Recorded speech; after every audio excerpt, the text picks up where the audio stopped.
नमस्कार दोस्तों, स्वागत है आपका हमारे चैनल दिव्य स्टोरीज में। आज हम आपके लिए लाए हैं नाग पंचमी की कथा। तो आइए जानते हैं इस कथा के बारे में। प्राचीन काल में एक सेठ जी थे जिनके 7 पुत्र थे। सातों की शादी हो चुकी थी। सबसे छोटे पुत्र की पत्नी श्रेष्ठ चरित्र की थी, परंतु उसका कोई भाई नहीं था।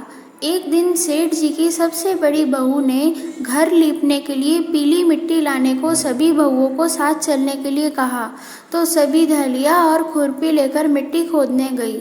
तभी वहाँ एक सांप निकला, जिसे बड़ी बहू खुरपी से मारने की कोशिश करने लगी। यह देखकर छोटी बहू ने उसे सांप मारने से रोक दिया।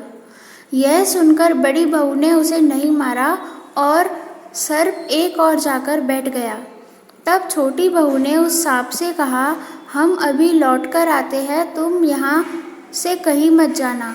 यह कहकर वह सबके साथ मिट्टी लेकर घर चली गई और वहाँ कामकाज में फंसकर सांप से किया हुआ वादा भूल गई। जब छोटी बहू को दूसरे दिन वह बात याद आई, तो वह सभी को साथ लेकर वहाँ पहुँची और सर्प को उस स्थान पर बैठा देखकर बोली, सर्प भैया नमस्कार।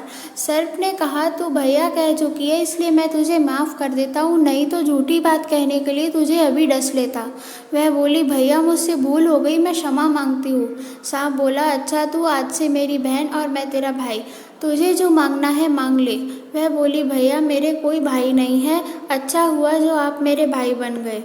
कुछ समय बीतने पर वह सर्प मनुष्य का रूप लेकर उसके घर आया और बोला कि मेरी बहन को भेज दो। सब हैरान हो गए, क्योंकि सभी यही जानते थे इसके कोई भाई नहीं है। तो सर्प बोला, मैं इसका चचेरा भाई हूँ, बचपन में ही बाहर चला गया था। ऐसा सुनकर घर के लोगों ने छोटी बहू को उसके साथ भेज दिया। उसने मार्ग में बताया, मैं वही सर्प हूँ, इसलिए तू डरना नहीं, और जहाँ चलने में कठिनाई हो वहाँ मेरी पूँछ पकड़ लेना। छोटी बहू उसके कहे अनुसार उसके घर पहुँच गई। वहाँ के धन ऐश्वर्य को देखकर वह चकित हो गई।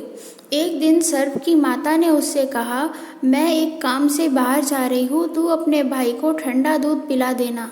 लेकिन छोटी बहू को ये बात ध्यान नहीं रही और उसने गलती से सर्प को गर्म दूध पिला दिया, जिससे उसका मुख बेहतर जल गया। यह देखकर सर्प की माता बहुत क्रोधित हुई, परंतु सर्प के समझाने पर वह शांत हो गई। तब सर्प ने कहा कि बहन को अब उसके घर भेज देना चाहिए। तब सर्प और उसके पिता ने उसे बहुत सोना, चांदी, जवाहरात, वस्त्र, आभूषण आदि देकर उसके घर पहुंचा दिया। इतना ढेर सारा धन देखकर बड़ी बहू ने ईर्ष्या से कहा, तेरा भाई तो बड़ा धनवान है, तुझे तो उससे और भी धन लाना चाहिए। सर्प ने यह वचन सुना तो सब वस्तुएं सोने की ही लाकर दे दी। यह देखकर बड़ी बहू ने कहा, इन्हें झाड़ने की झाड़ू भी सोने की होनी चाहिए। तब सर्प ने झाड़ू भी सोने की लाकर दे दी। सर्प ने छोटी बहू को हीरा मणियों का एक अद्भुत हार दिया। उसकी प्रशंसा उस देश की रानी ने भी सुनी और वह राजा से बोली कि सेठ की छोटी बहू का हार यहाँ आना चाहिए।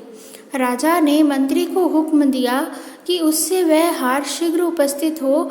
मंत्री ने सेठ जी से जाकर कहा कि महारानी छोटी बहू का हार पहनेंगी, वह उससे लेकर मुझे दे दो।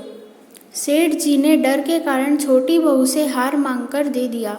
छोटी बहू को यह बात बहुत बुरी लगी। उसने अपने सर्प भाई को याद किया और आने की प्रार्थना की। भैया रानी ने हार छीन लिया है, तुम कुछ ऐसा करो कि जब वह हार रानी पहने तो वह सर्प बन जाए, और जब वह हार मुझे मिले तो वापस हीरे मणियों का हो जाए। सर्प ने ठीक वैसा ही किया। जैसे ही रानी ने हार पहना, वैसे ही वह सर्प बन गया। यह देख रानी चीख पड़ी और रोने लगी।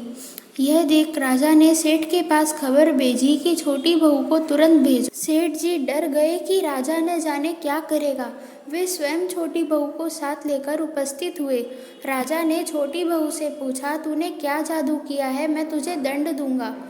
छोटी बहू बोली, राजन धृष्टता क्षमा कीजिए, यह हार ही ऐसा है, मेरे गले में हीरे और मणियों का हो जाता है और दूसरे के गले में सर्प बन जाता है। यह सुनकर राजा ने वह सर्प बना हार उसे देकर कहा, अभी पहनकर दिखाओ। छोटी बहू ने जैसे ही उसे पहना, वैसे ही वह हीरे मणियों का हार बन गया। यह देख राजा को विश्वास हो गया और उसने प्रसन्न होकर उसे ढेर सारी मुद्राएं पुरस्कार में दी। छोटी बहू घर लौट आई। उसके धन को देखकर बड़ी बहू ने ईर्ष्या के कारण उसके पति को सिखाया कि छोटी बहू के पास कहीं से धन आया है।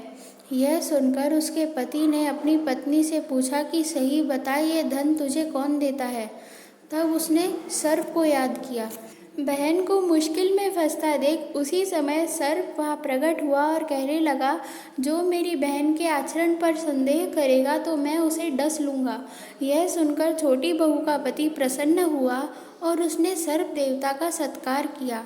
ऐसी मान्यता है, उसी दिन से नाग पंचमी का त्यौहार मनाया जाने लगा और स्त्रियां सर्प को भाई मानकर उसकी पूजा करने लगी। तो दोस्तों, ये थी नाग पंचमी की परम पावन कथा। ऐसी ही दिव्य कथाएं सुनने के लिए हमारे चैनल को सब्सक्राइब करें। धन्यवाद।